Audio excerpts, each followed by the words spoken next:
Cal Kestis' quest in Star Wars Jedi: Fallen Order had provided new hope to the Star Wars video game galaxy. The action-adventure of Respawn Entertainment, released in now-distant 2019, had surprised us with its excellent narrative foundation and brave gameplay style.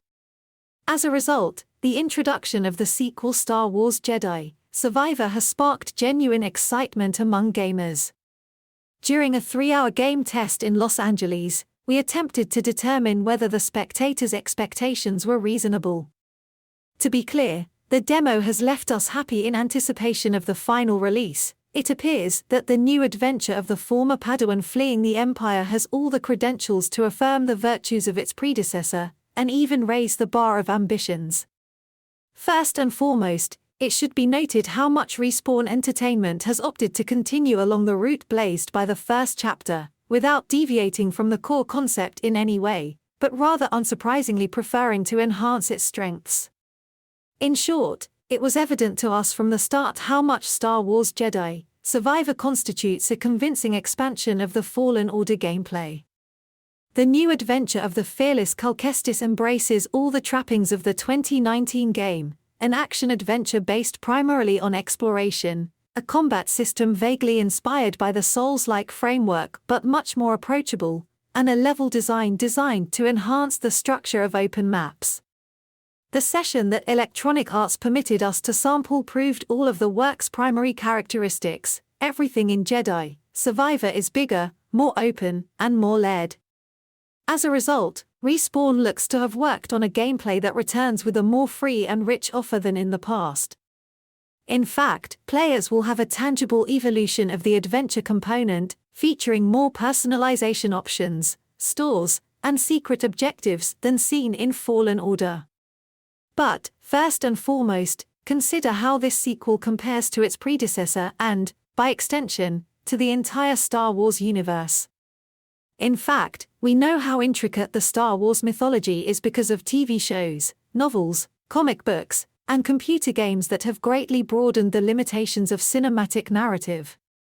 And Fallen Order was already set in a well-defined temporal setting, a few years after Revenge of the Sith and the awful genocide perpetrated by the newborn Galactic Empire following the emission of Order 66, which began the so-called Jedi Purge. This time, we're 5 years after the end of Fallen Order, and so roughly in 9 BBY, before Battle of Yavin, or about a decade before the events of A New Hope.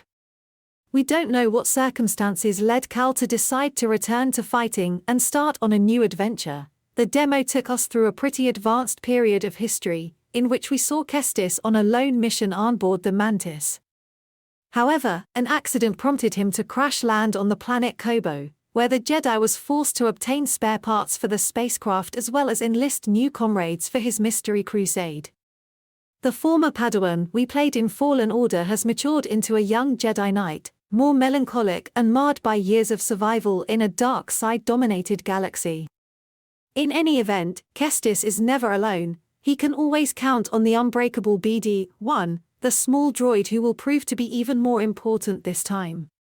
If BD-1 could previously engage mechanisms, open sealed boxes, and offer the protagonist with a general overview of the surroundings, the robot can now assist his trip companion in analyzing the scenario that appears in front of him in depth. In fact, BD-1 may convert into binoculars if necessary, allowing Cal to see numerous areas of interest and mark them for visual reference throughout his raids. It's a mechanic reminiscent of Zelda: Breath of the Wild's first-person view, which provided the similar benefit thanks to the pin system. Furthermore, it is an addition that significantly improves the exploratory component, which, as we will see in the following lines, is a critical component of the playful experience. Before we continue, a few clarifications. EA has only permitted us to explore one planet, and we have no idea how many explorable surfaces the journey will include. To be honest, not even the game's director, Stig Asmussen, who we spoke with, wanted to divulge this information to us. As a result, we lack an adequate yardstick to assess the breadth and scope of the entire game environment. As in Fallen Order, we will be able to reach a specific number of worlds via the Mantis in Jedi: Survivor, and we can tell you that the planet investigated, Kobo, turned out to be much larger than the previous ones Bogano, Zepho, Kashyyyk, and Dathomir. Following our landing on Kobo, we found ourselves traveling along a reasonably linear first path, which was adequate for us to re-establish familiarity with Cal's motions and to settle in a hostile setting, which instantly put us in the face of the sequel's new challenges. In this aspect, it is obvious in Jedi Survivor that the team has increased the pool of opponents that Kestis will encounter on its journey. To be clear, we didn't just battle Imperial soldiers on Kobo. The surrounding territory was ruled by native wildlife, marauders, and criminals. The latter were subsequently separated into two groups: fighters who specialized in close combat and those who specialized in ranged combat. Opponents could even rely on. Returning to the map in question, we were reminded of a cross between some open map areas in God of War Ragnarok. For more information, see our review of God of War Ragnarok, and the freer sections in Uncharted 4 and The Last of Us Part 2. While not approaching the depth or density of the contents found in Santa Monica blockbusters, the demo's geography astonished us with its vastness and the options provided by free roaming. Although the path maintained some linearity, in the area we visited, the desire to explore quickly trumped everything else, including the main goal. The many possibilities presented by side roads and secondary intersections make progress and backtracking essential due to the circularity of the map through shortcuts that connect the surroundings, exciting.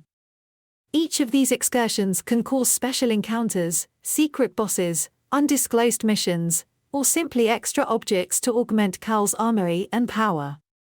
To give you an example, once we arrived in the city to continue the story, not without getting lost in the lands of Kobo, we spoke with an NPC who gave us an optional quest to find out what happened to a group of diggers dispersed inside an intricate mine located on the outskirts of the urban agglomeration.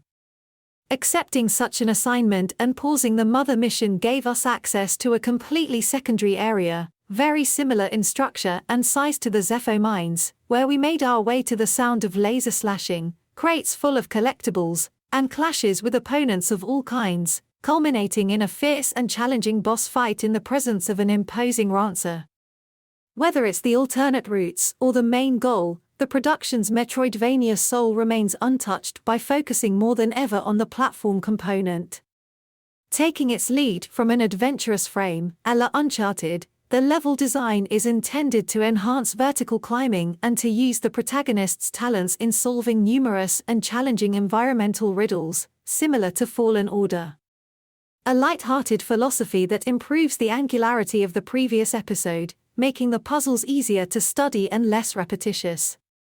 Climbing is also more dynamic, with automatic hooking to holds, and we've noticed a greater synergy between puzzles and force powers in general. For example, Kestis can use telekinesis to temporarily move large sections of walls or throw explosive mines to change the scenery and reach otherwise inaccessible places.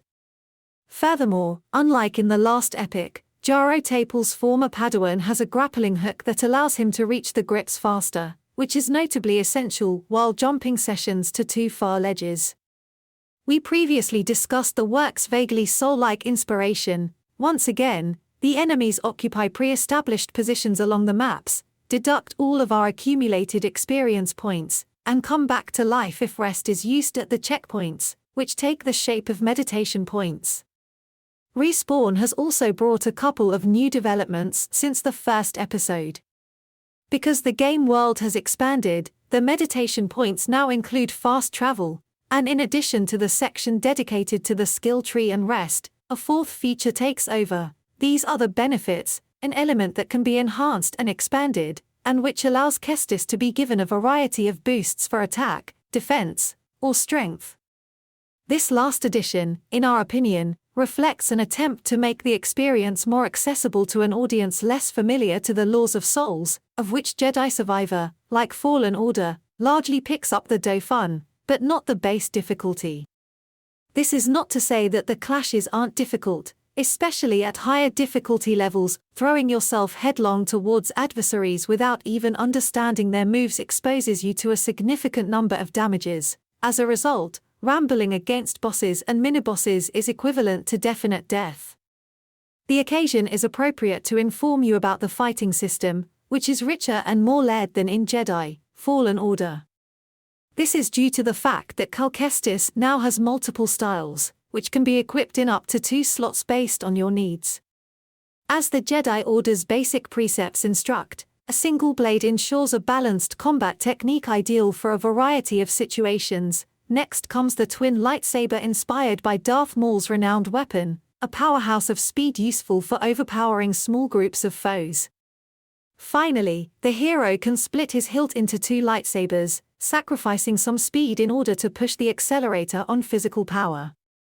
Each style is useful against specific types of opponents. If an opponent has very high defensive values but a slow attack pattern, it is best to beat him in speed using the double blade. If, on the other hand, we are dealing with a very agile but not very resistant target, fighting with 2 lightsabers and using the parry to expose the opponent to a combo capable of eliminating him in a few moves may be prudent.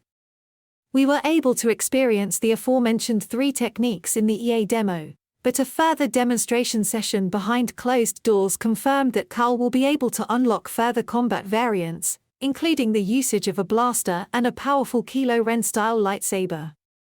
In conclusion, we were really pleased with the battle system's overall vibe, which was even more cohesive and stunning than in the past. Thanks especially to considerably more improved work on Cal's motions and movements, which appeared more natural to us. Respawn has smoothed out some of the less believable features of the first chapter in both the action and exploration phases, giving Cal Kestis leaps, jumps, and runs a much higher fluidity. To survive conflicts, you must also strategically combine melee with force powers, which have been substantially enhanced based on a brief look at the attack commands and skill tree. In addition to shockwaves and repulsion, Kestis has the power to halt the action for a limited period of time, which can be extended and enhanced to turn duels to one's favor. Respawn has also incorporated mind control, which allows you to entrap a single enemy and encourage him against his teammates, in an homage to some of the film saga's most iconic episodes.